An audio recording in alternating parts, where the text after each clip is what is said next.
Perkenalkan, nama saya Rahmat Bayu Pramono dari Politeknik Elektronika Negeri Surabaya, Departemen Teknik Informatika dan Komputer, dengan dosen pembimbing Rengga Asmara, Sarjana Komputer OCA.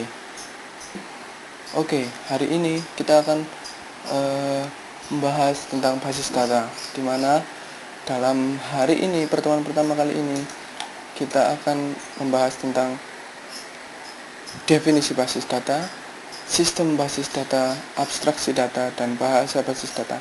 Yang pertama, yang kami beri glow pada teks, yakni pembahasan pertama, definisi basis data.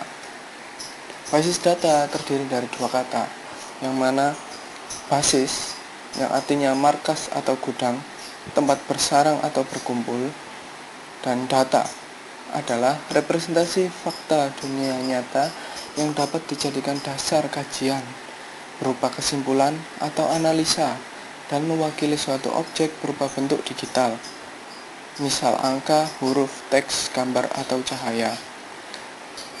Dan definisi basis data adalah kumpulan informasi dapat berupa data, file, arsip yang berbeda dan saling berhubungan agar dapat diolah menjadi informasi yang berguna. Kedua suku kata sebelumnya itu kita dapat dari pemahaman melalui KBBI dan referensi-referensi yang lainnya. Oke, berikutnya pembahasan mengenai sistem basis data. Sistem basis data terdiri dari dua kata juga, yakni sistem dan basis data. Sistem adalah susunan yang teratur dan saling berkaitan sehingga membentuk suatu keutuhan. Sistem sendiri, kata sistem sendiri kita ambil dari KBBI. Dan basis data adalah pengertian yang sebelumnya, yakni kumpulan informasi berupa data, file, arsip yang berbeda dan saling berhubungan agar dapat diolah menjadi informasi yang berguna. Jadi, sistem basis data adalah sistem yang terdiri atas sekumpulan data yang teratur berupa tabel atau program di BMS yang user atau program dapat mengolah tabel tersebut. Selanjutnya, kita tadi menyebutkan DBMS. Lalu apa itu DBMS? DBMS adalah singkatan dari Database Management System. Database Management System adalah perangkat lunak yang dirancang agar dapat mengolah suatu basis dan menjalankan operasi terhadap data yang ada. Berikut adalah contoh program DBMS. Simpelnya, DBMS adalah yang akan mengolah dari basis data, dari mulai membuat, mengedit, mengupdate, atau bahkan mengimplementasikannya ke dalam web atau aplikasi desktop maupun mobile, itu dapat ditangani oleh DBMS. Dengan selanjutnya yaitu pembahasan abstraksi data. Abstraksi data merupakan tingkatan dalam melihat bagaimana menampilkan data dalam sebuah sistem basis data.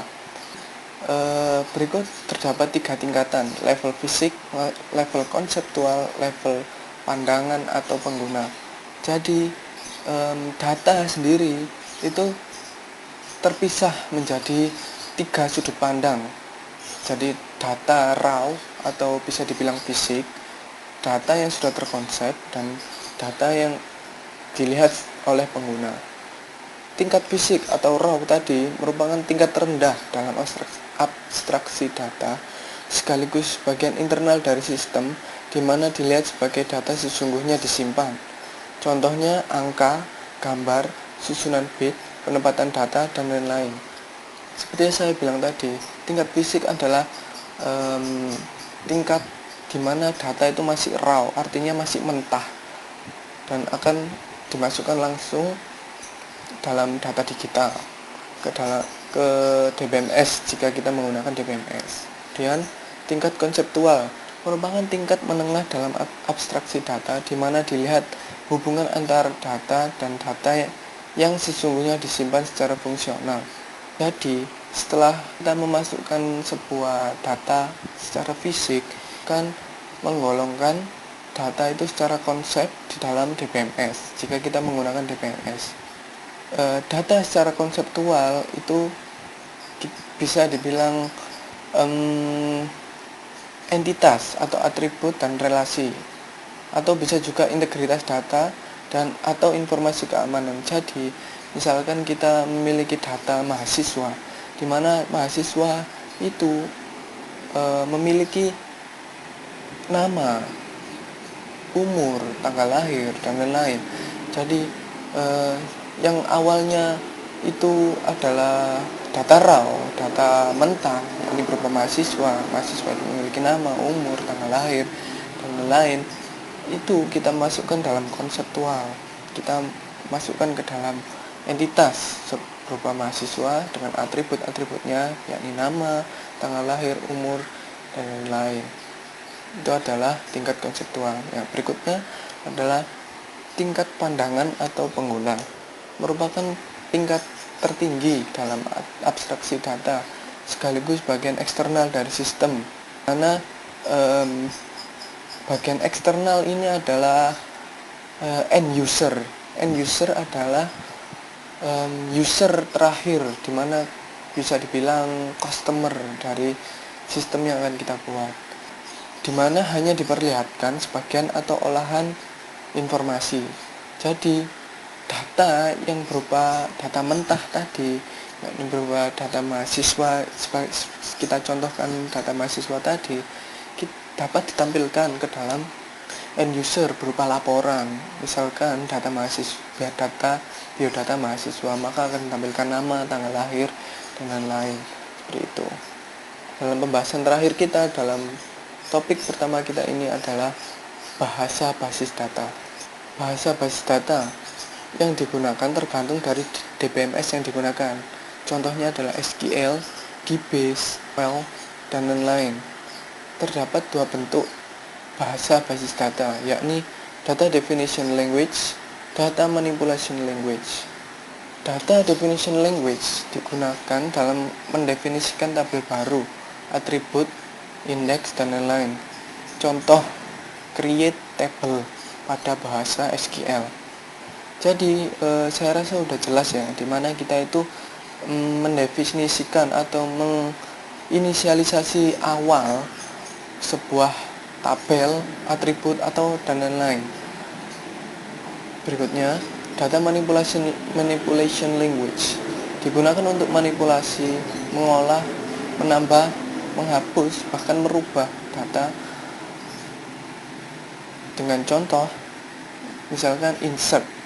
Insert adalah perintah di SQL untuk menambahkan sebuah nilai ke dalam atribut dalam entitas. Data Manipulation Language terbagi menjadi dua, secara prosedural dan non-prosedural. Itu adalah akhir dari pembahasan kita untuk pertemuan awal kali ini, dan kami up soon basis data day 2, dimana akan kita bahas pembahasan yang lebih mendalam lagi tentang basis data 2. Nah, sekian, terima kasih. Saya Rahmat Wahyu Pramono. Jika Anda ingin memberikan feedback, silakan berikan Facebook saya Rahmat Wahyu Pramono, R Wahyu Pramono, atau email saya interlocalhost@student.iipis-its.edu. Wassalamualaikum warahmatullahi wabarakatuh.